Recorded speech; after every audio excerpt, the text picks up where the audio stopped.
I'm, again, Keisha Mabry, and I'm an author, speaker, and social entrepreneur. Microaggression is a new term. It was coined in the 70s. It really is like unintentional and intentional things that you can say or do that can make someone feel hostile or negative. It can create like this kind of like derogatory insult and slur, and it's usually towards or to marginalized people, so women, people of color. And the hard thing about them is, again, like some of them are very like unintentional. Like you don't mean to insult someone. You've had an experience or you've had an exposure where you have, through that experience and exposure, rendered some type of truth or story, and you take that one experience or exposure and then you put that on a whole group of people. In my own personal experience, like, you don't sound black. Like, what does sound black and sound white really mean? I think it starts with getting into a seek to understand mindset, and there's twofold, right? Like, it's addressing the person that's receiving it and witnessing it. It's like, how do you address it?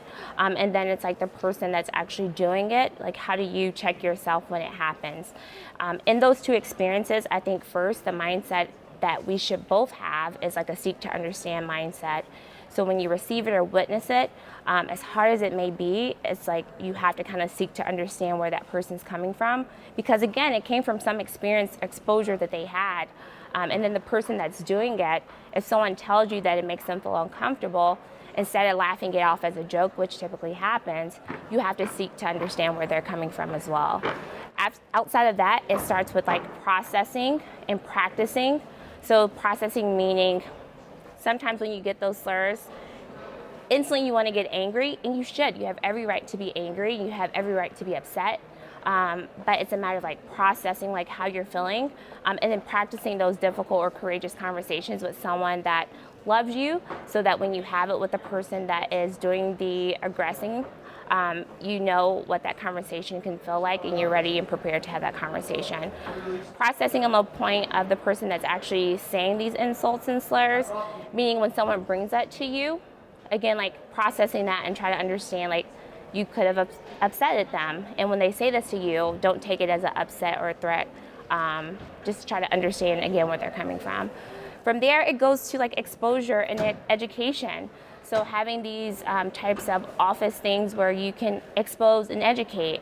I know a lot of companies are going into like business resource groups, where they have like an Asian business resource group or African American business resource group, and then they have all of them come together and give presentations and to learn from each other. I think attending events like that, cultural competence training, which a lot of HR functions are rolling out. I think attending things like that.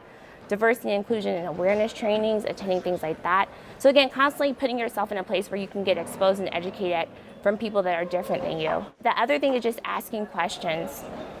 So if someone says something that insults you, just asking like, hey, like, what do you mean by that? Again, going back to the seeking to understand. And the person, if someone comes to them and they say like, hey, you said this and it insults me, like, again, asking questions like, why did it insult you? Help me understand so I don't do it again. And the last thing is like, keep at it. We are trying to change systems here, not just people. So it takes committed consistency, and that can be tiring on both parts. But in order to change the system, like, you have to continue to keep at it.